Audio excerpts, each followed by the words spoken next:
এবং মামলাটা শুনেছে। বেশ কয়েকবার মামলা হয়নি, তার কারণ মামলাটা দিয়ে দিয়েছিল তৃতীয় বেঞ্চে, দুবার তৃতীয় বেঞ্চে দিয়েছিল।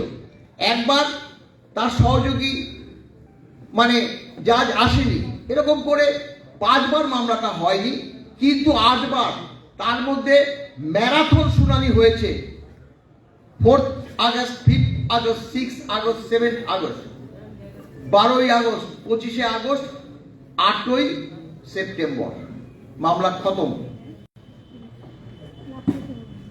একদম মানে ম্যারাথন শুনানি। তার আগে দ্বিতীয় যে শুনানিতে বলেছিল ডিএ মামলাটা অনেক দেরি হয়ে গেছে, এই বার্তা দিচ্ছিল এজলাসে দাঁড়িয়ে সরকারকে বলছে, মাননীয় অভিষেক মনু সিংভিকে, আপনারা আগে 50% ডিএ কর্মচারীদের দিন, তারপরে আপনাদের বক্তব্য আমরা শুনব। তখন মাননীয় অভিষেক মনু সিংভি বলল, মাননীয় জাজ মহাশয়, তাহলে কিন্তু সরকারের মাথাটা ভেঙে যাবে। আপনারা জানেন, বিভিন্ন পত্র পত্রিকা আমরাও সেই বার্তা দিয়েছি। অর্থাৎ অভিষেক মনু সিংভিও বুঝে গেছে ডিএটা দিতে হবে, কিন্তু এই মুহূর্তে 50% ডিএ দিতে হয়। 6 সপ্তাহ সময় দিয়েছিল, তাহলে সত্যি সত্যি মাজা ভেঙে যাবে, তা সেটা কম করা হোক। তখন তারা বলল 25% দিতে হবে। তাহলে আপনাদের কথা মতোই 25% দিতে হবে। 25% দিল। কর্মচারী সমাজ, অবসরপ্রাপ্ত কর্মচারী সমাজ ভাবলো, যাক প্রাথমিকভাবে তো 25% পাই, সেই উচ্ছ্বাস আমরা লক্ষ্য করেছি। কিন্তু সরকার দিল না। তারা একটা পিটিশন করলো, সময় অতিবাহিত হয়ে যাওয়ার পর আমরা কন্টেম্প করলাম। তখন কিন্তু তারা অ্যাগ্রেসিভ ভূমিকা নিল। মাননীয় 2 বিচারক অ্যাগ্রেসিভ ভূমিকা নিয়েছে। শুনানি মারাত্মক শুনে প্রশ্নে জর্জরিত করেছে, উত্তর দিতে পারেনি, ম্যারাথন করেছে। মাঝখানে চলে গেছে অন্যান্য স্টেটে। 8টা স্টেট নাকি all India consumer price index অনুসারে দেয় না, অতএব তাই এই রাজ্য সরকারও দিচ্ছে না। বললো সেটা তো অন্য রাজ্যের বিষয়, আপনাদের রাজ্যের কথা বলুন, সেটা আমরা পরে বিচার করব। All India consumer price index অনুসারে ডিএ দিতে হবে, সেটা তো আইন, সাংবিধানিক অধিকার, সরকারি কর্মচারীদের পাওয়ার যোগ্য। আপনারা কেন দিচ্ছেন না? আপনারা সেই কথা বলুন। অথচ আপনারা দিল্লি, চেন্নাইতে কর্মরত এই রাজ্যের কর্মচারীদের all India consumer price index অনুসারে দিয়ে দিচ্ছেন। এইভাবে ডিসক্রিমিনেশন একটা সরকার করতে পারে? উত্তর খুব একটা ভালো দিতে পারে। শেষ দিন 8 যে সেপ্টেম্বর, যেদিন শেষ শুনানি, মানে কপিল সিব্বাল মহাশয়কে বলতেই দেয় যে আপনি নতুন করে কিছু বললে বলুন, আপনি যে আগের কথাগুলো বলেছেন সেগুলোই বারবার বলে সময় নষ্ট করে লাভটা কি? তখন মিনিট খানেক মানে সময় চাইল, কিন্তু জাস্ট আর কি, তিনি এত বড় একজন অ্যাডভোকেট, সেই বার্তা থেকে কোন রকম পালিয়ে বাঁচছে, শেষ হয়ে গেল শুনানি। এখন দুঃখজনক এবং দুর্ভাগ্যজনক, এটা আমরা বলবো ঠিকই, সেপ্টেম্বর মাসের 7 তারিখে ডিএ মামলাটা শেষ হয়ে গেল। সরকার পক্ষকে 2 সপ্তাহ সময় দিয়েছিল, যদি কিছু বার্তা থাকে লিখিত আকারে দিতে হয়। এটা কিন্তু কোর্টের নিয়ম, সর্বোচ্চ আদালতের নিয়ম। আর আমাদেরকে সময় দিয়েছিল 1 সপ্তাহ। এই যে 3 সপ্তাহের মধ্যে আমরা এবং সরকার দুপক্ষই সেই বার্তা আমরা পেশ করে দিয়েছি। অর্থাৎ সেপ্টেম্বর মাস শেষ পর্যন্ত এই মামলা শেষ হয়েছে বলেই আমরা ধরে নিচ্ছি। কারণ ওই যে আমাদের যে বার্তা বা সরকারের যে বার্তা, লিখিত বার্তা, সেটা তো তারা খুলে পড়ে দেখবে, তারপরে ভার্ডিক্টটা লিখবে। সেই বার্তাটাই আমরা দিয়েও দিয়েছিলাম। এবার সেপ্টেম্বর মাসের পরে অক্টোবর মাসের যে ফার্স্ট উইক, আপনারা জানেন যে দুর্গাপূজা ছুটি ছিল, দিওয়ালি, এখানে দিল্লিতে দিওয়ালিটা বড় করা হয়, কালী পুজো, দিওয়ালি, সেটাতেও ছুটি ছিল। অর্থাৎ অক্টোবর মাসের 2 সপ্তাহ যদি আমরা বাদ দিয়ে দিই, তাহলে অক্টোবর মাসের 2 সপ্তাহ, নভেম্বর পুরো, ডিসেম্বর পুরো 2.5 মাস হলো, জানুয়ারি আজকে 17 তারিখ, মানে 3 মাস ক্রস করে গেছে। মাননীয় যে আমাদের আইনজীবী যেটা বিকাশ রঞ্জন ভট্টাচার্য বলেছে যে সাধারণত নিয়ম যে 3 মাসের মধ্যে রিজাল্ট ভার্ডিক্ট দিয়ে দেয়। এখন দেখো সর্বোচ্চ আদালত বলে কথা নিয়েছিল, তাদের তো একটা পাওয়ার আছে, তারা যদি তারপরেও 2 মাস 1.5 মাস পরে দেয়, সেটাতে আমাদের পক্ষে কিছু বলার নেই, করারও নেই। আমরা আরো একটা জিজ্ঞাসা করেছিলাম, আমরা কি মেনশন করা যায়? আমরা সব ধরনের বার্তাই দিয়েছিলাম যে মেনশন করে যদি অর্ডারটা বার করার কথা বলা হয়, দাদা কি মনে করেন? বললো সেখানে খুব বিপদ আছে, বিপদ আছে। এই করে মেনশন করলে পরে একটা নোটিশ যাবে সরকারের পক্ষে। এইবার সরকার যদি ওখানে আবার কোনো রকম কিছু বুঝে দেয়, তাহলে কিন্তু সর্বনাশ। আর যেহেতু এই 2 বিচারক, তাদের উপর ভরসা রাখতে পারছি না অর্ডারটা বার করার জন্য, তাই আমরা মেনশন করলাম। কেন? যাতে অর্ডারটা সত্তর প্রকাশ পায়, তাতে তাদের ইগোতে লাগতে পারে, তারাও অন্য ধরনের কথা চিন্তা ভাবনা করতে পারে। তাই বললো ওইদিকে যেও না, তোমরা ওইদিকে যেও না। এখানে যে ডিএ মামলার রায় তোমাদের পক্ষে যাবে বলে আমার কিন্তু বিশেষ ধারণা। এখন এই সরকার দেবে কি দেবে না সেটা বলতে পারবো না, না দিলে একটা জোরালো কন্টেম্প পিটিশন আমরা ফাইল করবো, এটা কিন্তু ছাড়া হবে না, এটা বলে দিয়েছে। নির্দিষ্ট যে সময় দেবে, অর্ডারটা বার করার পরে নির্দিষ্ট যে সময় দেবে, তার মধ্যে না দিলে আমরা কন্টেম্প পিটিশন ফাইল করব। তাতে কিন্তু বেশি দিন সময় লাগবে না। আবার এও জিজ্ঞাসা করেছে ওরা যদি এই মামলার রিভিউ করে, হ্যাঁ করতে পারে, সরকার করতে পারে। রিভিউটাতে শুনানি হয় না, চেম্বারে দেখে। তুমি শুনে রাখো, সর্বোচ্চ আদালতে রিভিউকে কোনো পাত্তাই দেয় না, অতএব রিভিউ করলেও কোনো এসে যায় না,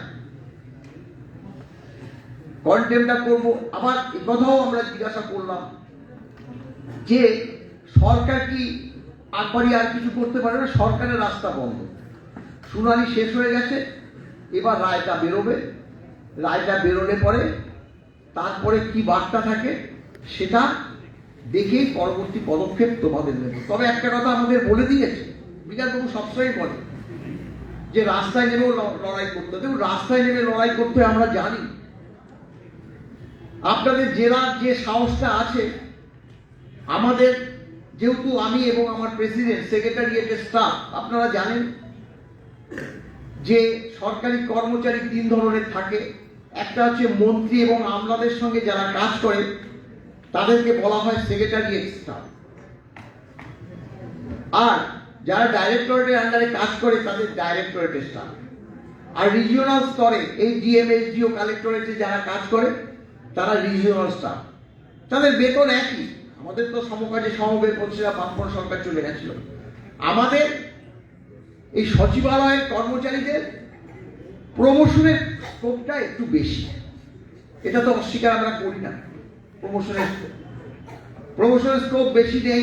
ডাইরেক্টরেট বলে এখন আবার কমন ক্যাডার করতে চাইছে, ও পারবে না, অসম্ভব, পারবে না। আপনারা রিজিওনাল স্তরে, তাহলে রিজিওনাল স্তরের কর্মচারীরা কি দোষ করবে? তাদেরও কমন ক্যাডার করতে হবে।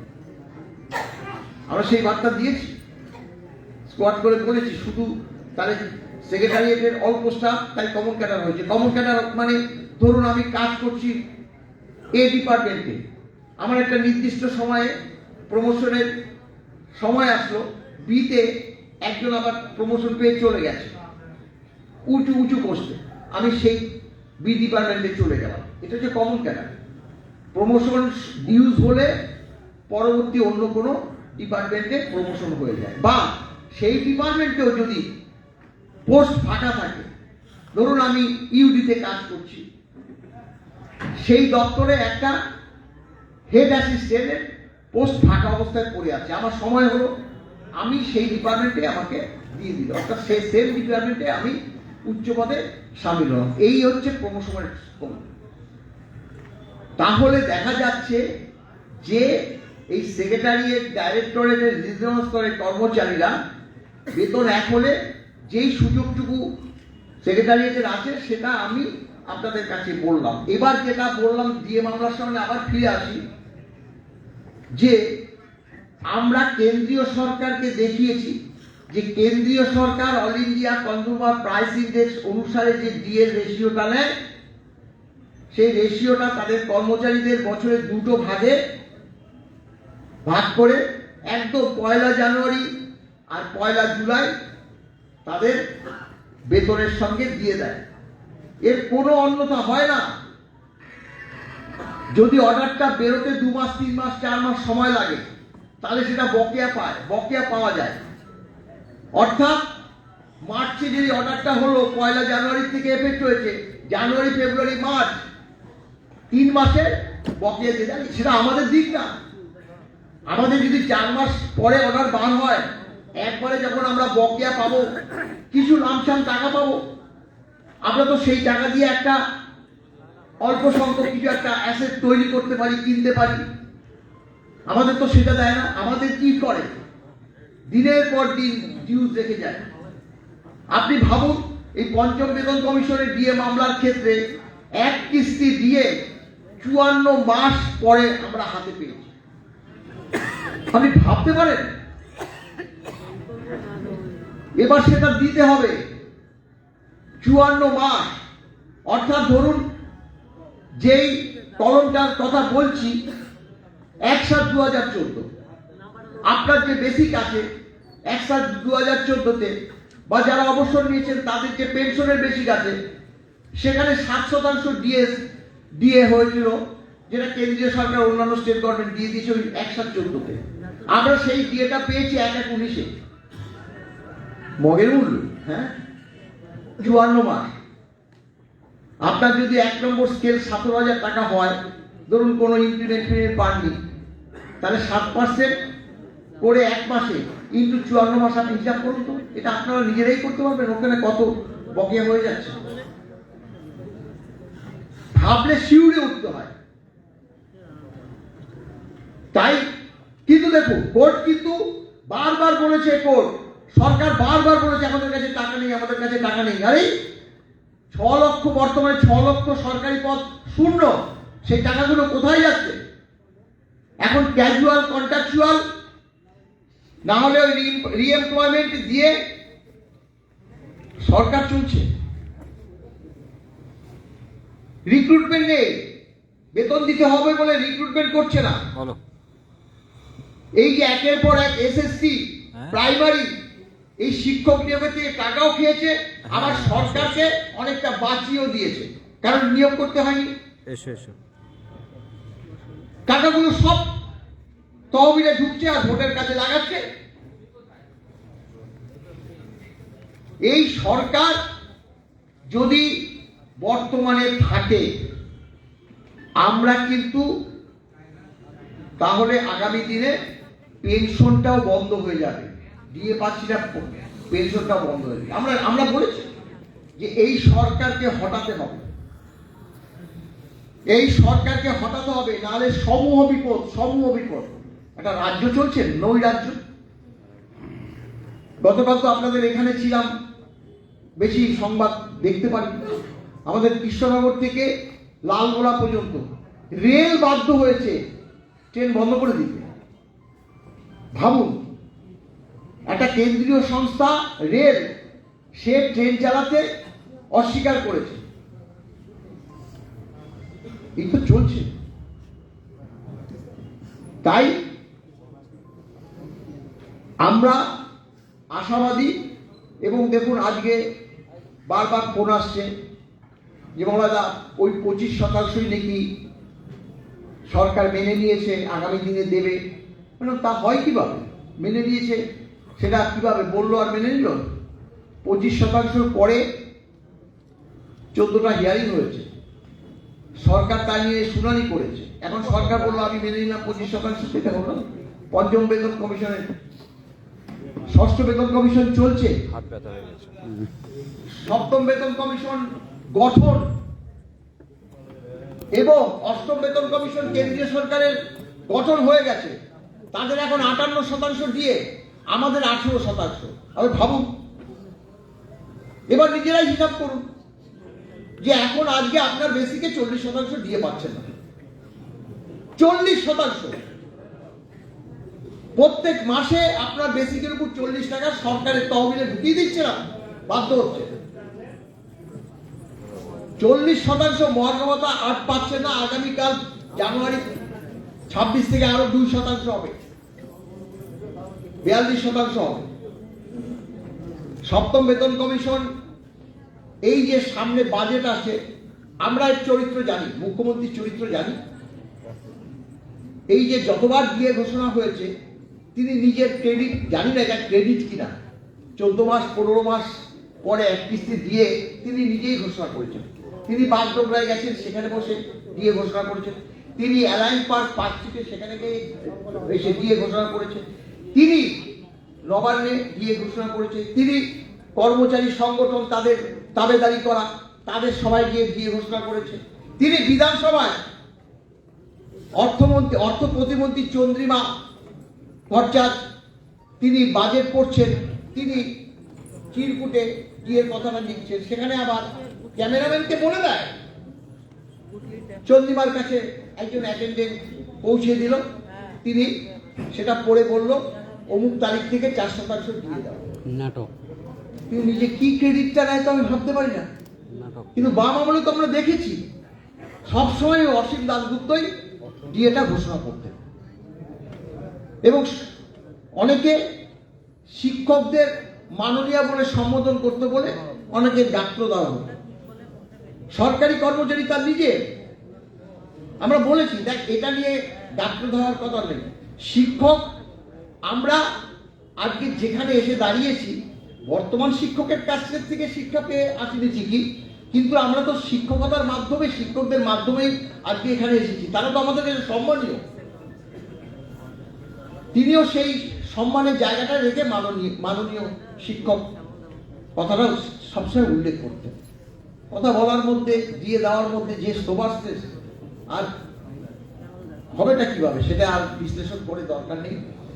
কেন্দ্রীয় সরকারের একটা বার্তা যে দিচ্ছি যে কেন দেরি হচ্ছে, সেটা আমাদের শোনা কথা, আপনাদের কাছে আমরা শুনিয়ে রাখতে পারি। কতটা সত্য আমরা জানি না। যে ডিএ মামলার রায়টা লেখার যে দেরি হওয়ার মূল কারণ একটা আছে, যে এবার সার্বিকভাবে ডিএ রায়টা ঘোষণা করবে বলেই মনে করছেন আমাদের সুপ্রিম কোর্টের আইনজীবীরা, অন্যান্য যে আইনজীবী আছে তারাও। কারণ হচ্ছে সেন্ট্রাল গভর্নমেন্ট কোনোদিনও আজ পর্যন্ত যত বছর চাকরি করেছে এক কিস্তি দিয়ে মারেনি, কিন্তু 19 কোভিড পরবর্তী 1/1/20, 1/7/20, 1/1/21 এই যে 3 কিস্তি, 1/1/20 সেখানে 3%, 1/7/20 সেখানে 4%, 1/1/21 সেখানে 3%, মানে 11% দিয়ে 18 মাস দেয়। যখন 18 মাস হয়ে গেল, 11-র সঙ্গে সেই সময় আরো 3% ডিউজ হয়েছিল, সেটাকে দিয়ে ওই 11 আর 3 14% দিয়ে একবারে দিয়ে দিয়েছে। 18 মাস ডিএটা দেয়নি। তখন সেখানকার যে কেন্দ্রীয় সরকারের সংগঠনগুলো বার্তা পাঠিয়েছিল, তারা বলেছে যে কোভিড পরিস্থিতিতে আমরা এই মুহূর্তে দিতে পারছি না। সেটা নিয়ে মামলা মোকদ্দমা হয়েছে, সেই মামলা এসে উপস্থিত হয়েছে সর্বোচ্চ আদালত। এখন এই 18 মাসের যে বকেয়া, দেখুন আমরা বকেয়া আমরা কেন পাবো না, সেটা আমরা কেন্দ্রীয় সরকারের যে ডিএ সেটাকে আমরা উল্লেখ করেছি, এআইসিপিআইকে উল্লেখ করেছি। আমরা এই যে দিল্লি চেন্নাইতে আমাদের কর্মচারী যারা ওই ইউথ সার্ভিসে কাজ করে, পিডাব্লিউডিতে কাজ করে, তাদের কথা উল্লেখ করেছি।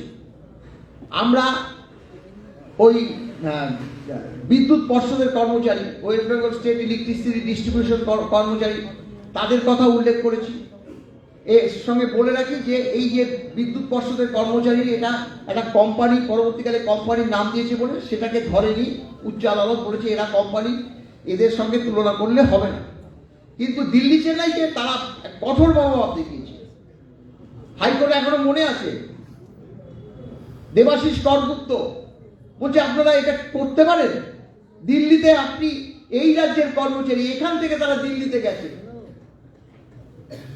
বিভিন্ন ইউথ হোস্টেলে, তারপরে দিল্লির বঙ্গভবনে কাজ করছে, তাদেরকে আপনারা শুধু দিয়ে না, আর আদার্স যে ভাতাগুলো সেগুলো দিচ্ছেন, আর আপনাদের এই রাজ্যে বসে কাজ করছে, আপনারা তাদেরকে দিচ্ছেন না কেন?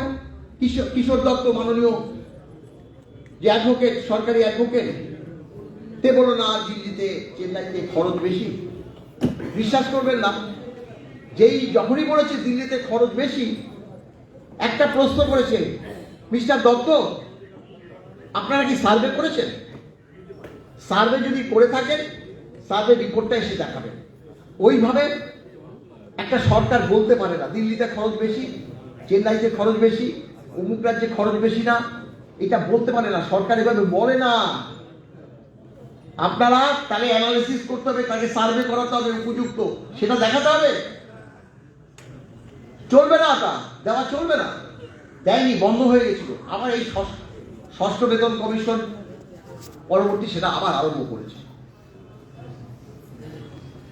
তাই দেখলাম যে এখন কেন্দ্রীয় সরকারের কর্মচারীরাও এই যে রায়টা সার্বিকভাবে দিতে পারে এবং একথাও বলতে পারে, ডেট অফ অর্ডার, পঞ্চম বেতন কমিশনের যে বকেয়া আছে সেটা তো আমরা পাবোই, পরবর্তী ডেট অফ অর্ডার সবকটা স্টেট গভর্নমেন্ট এই all India consumer price index অনুসারে তাদেরকে দিয়ে দিতে হবে।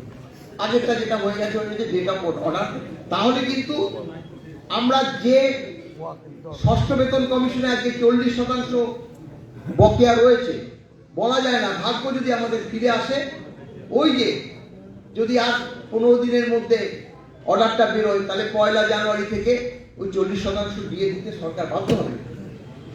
আমরা তো এটাও বলেছি যে সরকার তো, আমরা তো মুখ্যমন্ত্রী মমতা ব্যানার্জির বিরুদ্ধে আমরা মামলা করি, এখানে গভর্নমেন্ট অফ ওয়েস্ট বেঙ্গল। আগামী দিনে ইলেকশন, কোন সরকার আসবে কোন সরকার যাবে আমরা জানি না, পরবর্তী সরকারও কেউ কিন্তু তালে দিতে হবে, এবং দিতে হবে ওই 1/7/2009 থেকে 1/1/2019 পর্যন্ত 10 বছর। অতএব যাই হোক, অনেক বার্তা দিয়ে মামলা বলতে উঠলে না, সত্যি কথা বলতে শেষ হতে চায় না, অনেক বক্তা আছে। আর যদি আপনাদের কোনো প্রশ্নের উত্তর থাকে আপনারা বলবেন, নিশ্চয়ই তার উত্তর দেব, পরবর্তী বক্তা বক্তব্য রাখবে। তাই আমি সবাইকে অভিনন্দন, শুভেচ্ছা জানিয়ে, এবং সম্প্রতি গতকাল যে কমিটি হয়েছে, জেলা কমিটি এবং কমিটি, আপনারা সকলেই জানেন, নামগুলো আমি সকালবেলা পড়েছিলাম, তারা যাতে আগামী দিনে আরো বেশি ভাবে শক্তিশালী করে তোলে কনফেডারেশন স্টেট গভর্নমেন্টগুলি, সেই দিকে লক্ষ্য রেখেই আপনাদের চলতে হবে। জয় হিন্দ, ভালো থাকবেন।